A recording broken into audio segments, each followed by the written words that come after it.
और तुम्हें अलग कर दिया तो खाना का मैं बनाऊंगी। सास बोली खा ले मेरे हाथ के गोजा, चांडाल तू आज ही अलग हो जा। तो बेटियां बहुत आगे हो गई हैं। जिसने मुझसे कुट्टी कर दी दुनिया उससे कुट्टी कर दे, चांद कुटा कर उसकी मैया घुट्टा में घुट्टा घुट्टी कर दे। मैं अपने माता पिता के प्रेम का परिणाम आपके सामने पंडित पुष्पराज धीमान भुलक्कड़। हमारे पास हमारे वरिष्ठ अनिल बेधड़क जी कल से बेधड़क हैं, बहुत परेशान हैं। तो मैं चाह रहा हूँ सीधे सीधे उन्हें आएँ और वो अपना समय लेके हम सबको अपनी कविता के साथ नवाजें। आदरणीय अनिल बेधड़क जी। कल जब अखिल भारतीय कप सम्मेलन हुआ मेरे अंदर काफी ऊर्जा प्राप्त हो गई, लेकिन रात में मच्छरों ने वो सब ऊर्जा खींच ली। तो यहाँ मच्छरों का भी ज़्यादा चर्चा रही। तो उससे पूर्व एक हास्य कवि माँ बाड़ी की वंदना कैसे करता है देखें। छोटे बच्चे कुट्टी कर देते हैं।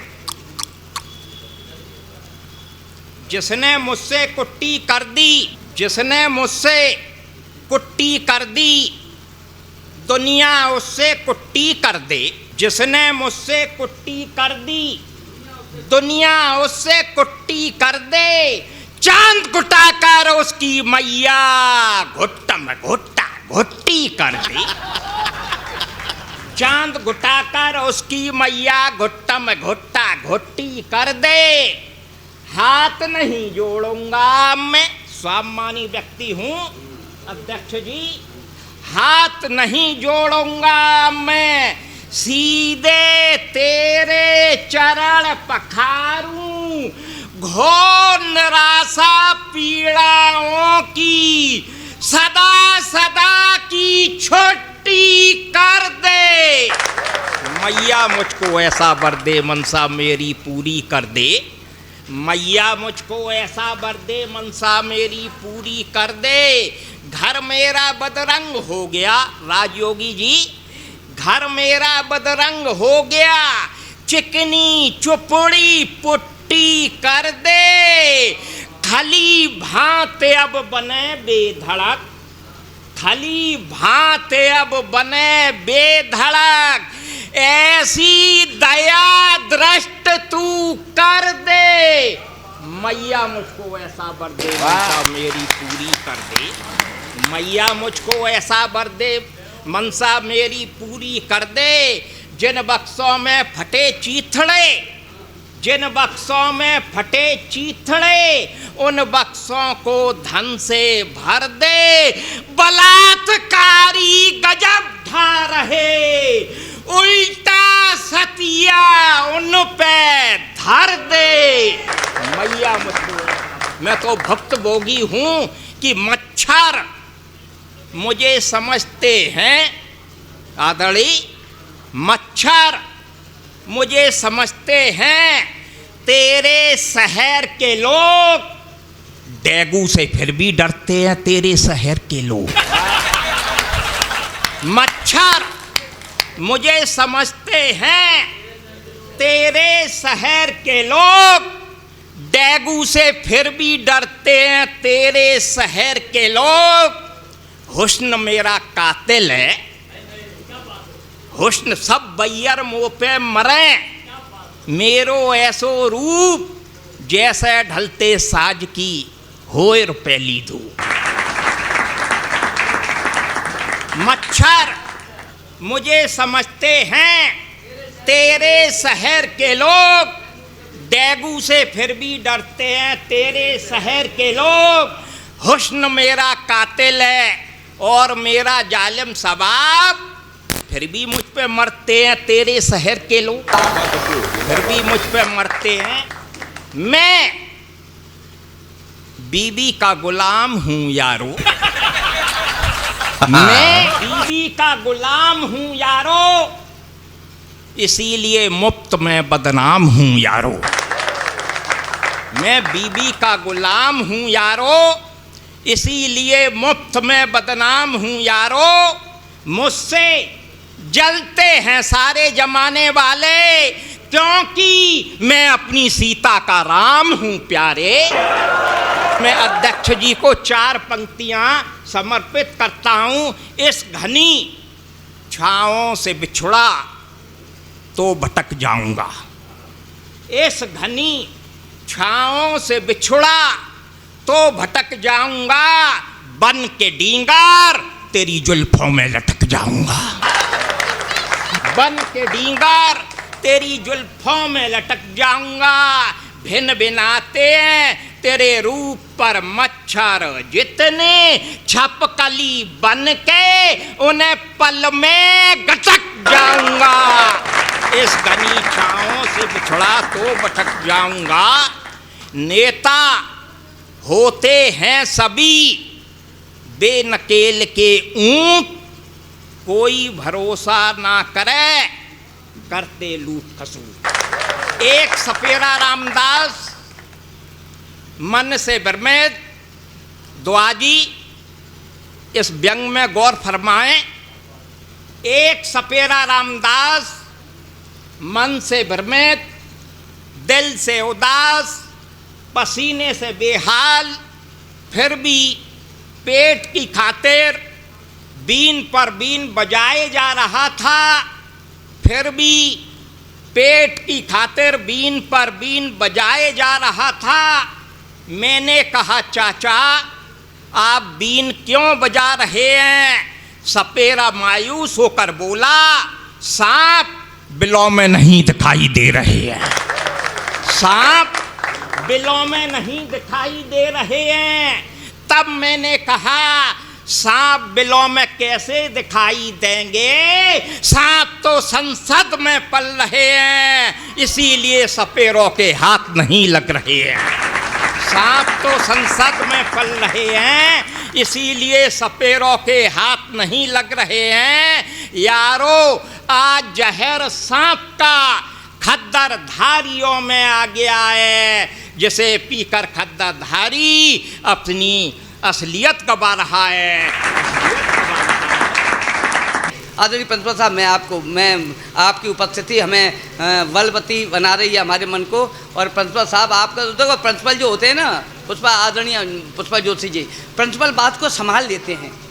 और अब प्रिंसिपल साहब बैठे हैं तो हमें अब अगर हमारी बाणी फिसल भी जाएगी, जिब्बे फिसल जाएगी, तो ये संभाल लेंगे कहीं ना कहीं। एक बार एक विद्यालय में एक आ गया इंस्पेक्टर और उसने पूछ लिया कि बताओ भारत की राजधानी कौन सी है? कक्षा 10 का बच्चा था, उसने कहा आगरा है। प्रिंसिपल साहब बगल में खड़े थे। प्रिंसिपल साहब ने सोचा इसने तो नाक कटवा दी, लेकिन प्रिंसिपल साहब थे, हौसला उसने बढ़ाया, लड़कों के पास गए, शाबाश बेटा शाबाश। वो इंस्पेक्टर ने कहा कि लड़का भारत की राजधानी आगरा बता रहा है और आप उसकी पीठ ठोंक रहे हैं, उसको शाबाशी दे रहे हैं। बोले सर शाबाशी लायकी काम किसने किया है? कल जब इससे पूछा था तो लखनऊ बता रहा था, धीरे धीरे दिल्ली की तरफ बढ़ रहा है जी। तो प्रिंसिपल साहब हमारी बात संभाल लेंगे कहीं ना कहीं। ये बच्चे किसके साथ आए हैं?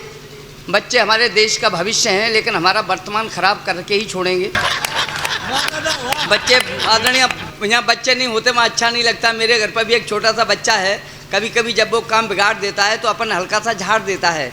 एक दिन उसने मेरा चश्मा तोड़ दिया तो हमने उससे हल्का सा झिझोड़ दिया। हमने कहा गधा कहीं के। लड़का तपाक से बोला पिताश्री तहजीब से रहा करो, हमें गधा नहीं गधे का बच्चा कहा करो। ऐसे इन बच्चों को संभाला जाए। आज का वो दौर नहीं रहा जब बेटियां किसी के पीछे चलती थी। मैं आपको सही बता रहा हूँ, एक ताज़ा तरीन उदाहरण देता हूँ। एक सास बड़ी उदास पहुँची बहू के पास, बोली आज की पढ़ी बहू बड़ी चंट होती है, सास रोती है, आते ही लड़के के कान भर देती है, उसे माँ बाप से अलग कर देती है। बेटा तुम ऐसा मत करना, इज्जत के लिए मरना। तो लड़की बोली तपाक से माँ जी मैं तुमसे कभी अलग नहीं रहूँगी, तुमसे कभी कुछ नहीं कहूँगी। पढ़ाई का यह कौन सा कायदा है? अलग रहने में हमें क्या फ़ायदा है? यह तो हम पर भगवान की मेहरबानी रहेगी कि हमारे पास बिना पैसे की नौकरानी रहेगी। तुमसे अलग होकर मैं तो नरक में जाऊंगी, वो तुम्हें अलग कर दिया तो खाना का मैं मनाऊंगी। सास बोली खा ले मेरे हाथ के गोजा, चांडाल तू आज ही अलग हो जा। तो बेटियां बहुत आगे हो गई हैं। सर मेरा तो दुर्भाग्य ऐसा, सच कहता हूँ मेरी बहनों, हमारा तो मुझे याद होता है कि हम और हमारे गुरुजी हमें कितना प्यार करते। तो बचपन की एक क्षण का मैं आपको सुना रहा हूँ, अब आनंद लेना। हम और हमारे गुरुजी दोनों साथ थे, हम जा रहे बारात थे।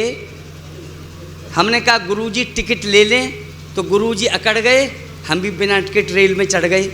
और जैसे इंजन ने दी सीटी, डब्बे में घुसाया टीटी।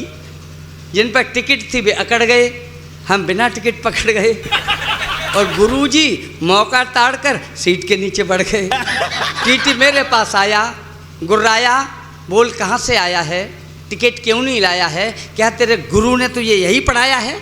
हमने कहा शट अप, हमारे गुरु ने हमें क्या पढ़ाया है और हम क्या पढ़े हैं, उन्हीं से पूछ। बेबी बिना टिकट सीट के नीचे पढ़े हैं। बाबा जी के पास में आया एक आदमी रोता रोता। बाबा जी के पास में आया एक आदमी रोता रोता, मेरी पत्नी को समझा दो, वह सोती में कपड़े धोता। बाबा जी के पास में आया एक आदमी रोता रोता। मैं कक्षा 8 में जब मैं पढ़ता था तो मेरी बस्ती में एक बाबा जी आए थे, आदरणीय सुबोध जी। मेरी बस्ती में एक बाबा जी आए, उन्होंने प्रवचन सुनाए। मानव शरीर नश्वर है, इसमें हड्डियां हैं, खाल है, घर गृहस्थी जी का जंजाल है, इससे नाता तोड़िए, परमपिता परमेश्वर से संबंध जोड़िए। उन्होंने इतने ऊंचे आध्यात्मवादी विचारों को छुआ कि हमारी बस्ती के रामलाल पर कुछ ज़्यादा ही असर हुआ। वह सवेरे अपनी पत्नी को लाकर बोला, बाबा जी मैं भी बाबा होना चाहता हूँ, लेकिन पत्नी नहीं होने देती, इसे समझाइए, इसे भी प्रवचन सुनाइए। बाबा जी ने इतने प्रवचन सुनाए कि सुबह शाम के अभ्यस्त हो गए। रामलाल तो बाबा नहीं हो पाया, बाबा जी ग्रस्त हो गए। तो वो पंक्तियाँ मैं पढ़ रहा हूँ। बाबा जी के पास में आया एक आदमी रोता रोता, मेरी पत्नी को समझा दो, वह सोती में कपड़े धोता। बाबा बोले धूर्त कहीं के, अकल से पैदा रट्टू तोता, पत्नी कोई समझा लेता तो मैं ही क्यों बाबा होता। नेता बनता वाला एक बंद नेता बनता है। नेता कैसे बनता है, बस वो हाँ नहीं एक मिनट वो आइए मैं पढ़े देता हूँ, आपकी इच्छा है तो सुन लीजिए जी। 7 साल शंकर की सेवा, सच्चे मन की सघन साधना, मन को मान मुनि का मंदिर अर्जित की थी कठिन भावना, घोर तपस्या की थी हमने, तब शिव जी के दर्शन पाए, लिए हाथ में डमरू भोले, एक रात सपने में आए, कान पकड़कर बोले हमसे, बता कष्ट क्या काम करूं। मैं हाथ जोड़कर बोला, हे परमेश्वर पैर परूं, राजनीति का कठिन दौर है, मेरा भी उद्धार करो, मेरे घर में एक राष्ट्रीय नेता का अवतार करो।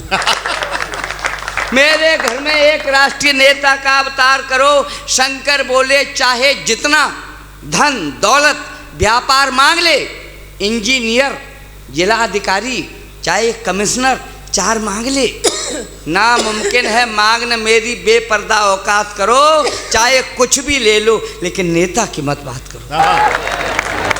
चाहे कुछ भी ले लो लेकिन नेता की मत बात करो। उल्टी सीधी चीज मांगकर इष्ट देव को सता, ऐसा मत सुनना, मेरे साथ ताल बजाना। उल्टी सीधी चीज मांगकर इष्ट देव को सता नहीं, मेरे भोले भक्त पुजारी शायद तुझको पता नहीं।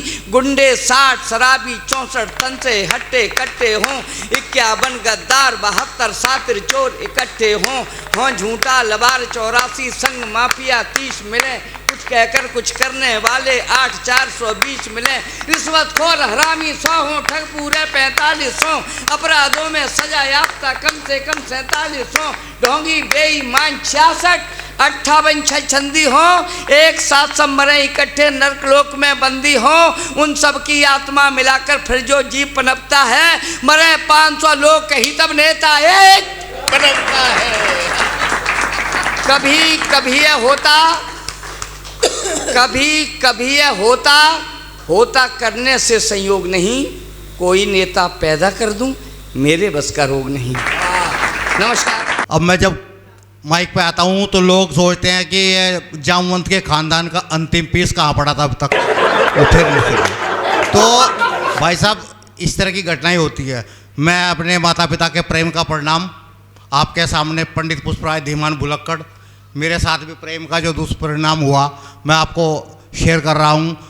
कृपया अन्यथा न लें, क्योंकि मेरी आदत ही कुछ ऐसी है जरा कि इश्क में जब हम इतने रंगीले हो गए, इश्क में जब हम इतने रंगीले हो गए, मिलने मिलाने के शुरू सिलसिले हो गए, और हमारी मोहब्बत का जब उसके घर वालों को पता चला, इतनी की ठुकाई कि नट बोल्ट शरीर के सब ढीले हो गए। और पड़ोसियों ने भी उठाया मौके का फायदा, पड़ोसियों ने भी उठाया मौके का फायदा, कर लिया हाथ साफ, जख्म सब नीले हो गए। और इलाज कराकर जब मैं अस्पताल से लौटा, इलाज करा के जब मैं अस्पताल से लौटा, पता लगा मेरी मासूका के हाथ पीले हो गए। और पिटाई का वो मंजर आज तक भूला नहीं मैं, पिटाई का वो मंजर आज तक भूला नहीं हूं मैं। सपने में भी कई बार मेरे कपड़े। और जब प्रेम की बात हो ही रही तो मैं आपको एक संदेश भी दे दूं कि डाका किसी के दिल पर यूं डाला नहीं जाता, डाका किसी के दिल पर यूं डाला नहीं जाता, और मोहब्बत का शौक यूं पाला नहीं जाता। और पाल ही लिया अगर ये एक बार तुमने, पाल ही लिया अगर ये एक बार तुमने, तो फिर कुछ देखा भाला नहीं जाता।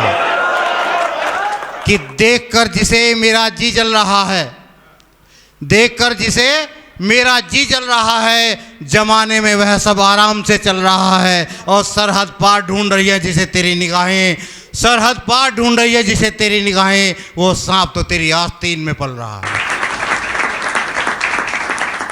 और मिल गई कुर्सी जिसे वो सिकंदर हो गया, मिल गई कुर्सी जिसे वो सिकंदर हो गया, मिली नहीं जिसे वो हाथ मल रहा है।